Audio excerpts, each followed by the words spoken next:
Welcome back students. आज हम आपकी पाठ्य पुस्तक भारतीय समाज के द्वितीय अध्याय भारतीय समाज की जनसांख्यिकी संरचना का अध्ययन करेंगे।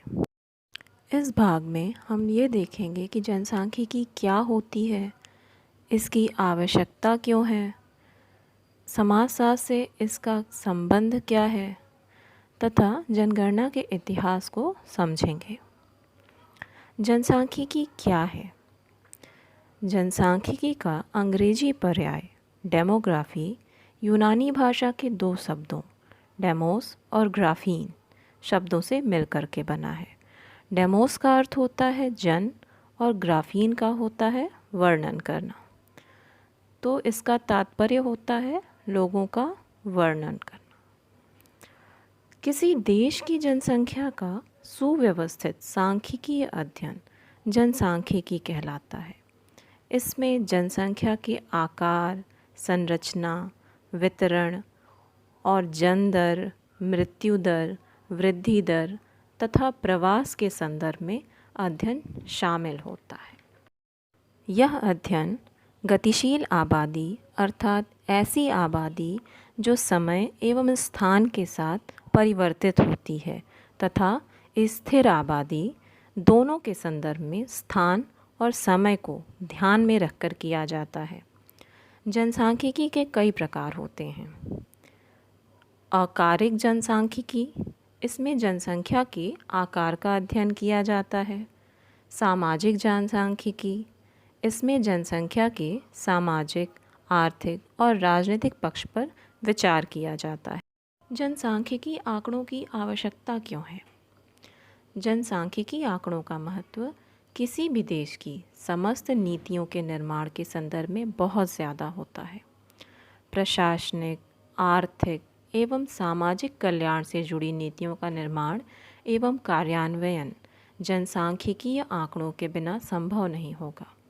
वर्तमान समय में हमारे देश में कई सामाजिक सुरक्षा योजनाएं सफलतापूर्वक देश में चलाई जा रही हैं, जैसे पेंशन योजनाएं, बीमा योजनाएं एवं खाद्यान्न वितरण की योजनाएं।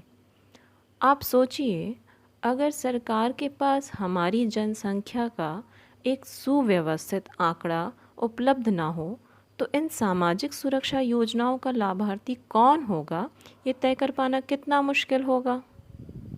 समाजशास्त्र एवं जनसांख्यिकी के बीच में क्या संबंध है?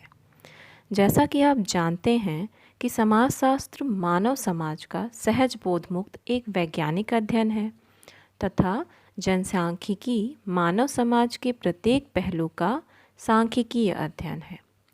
आप लोग दोनों विषयों के सहज संबंध एवं एक दूसरे पर निर्भरता का अंदाज़ा लगा सकते हैं।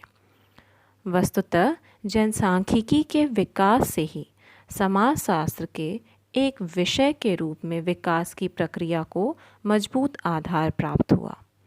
जनसांख्यिकी आंकड़ों के आधार पर ही किसी सामाजिक घटना प्रघटना के कारणों की तलाश एवं उनका तार्किक विश्लेषण करना संभव हो पाता है।